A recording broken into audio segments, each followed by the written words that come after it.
আমি একটু ডাল করবো, ডালটা খুব কম আছে, তাই ঘরে একটু পালং শাক আছে, পালং শাকটা দিয়ে দিলাম। 5 ফোড়ন, শুকনো লঙ্কা, কাঁচা লঙ্কা ফোড়ন দিলাম।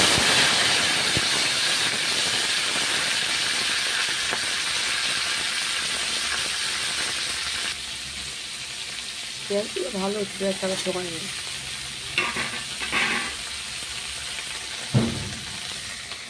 এবার ডালটা দিয়ে দেবো, অল্প ডাল আছে, ঝটপট অফিসে রান্না দেরি হয়ে গেছে, দিয়ে দিলাম। এই দেখুন আমার ডাল হয়ে এসছে।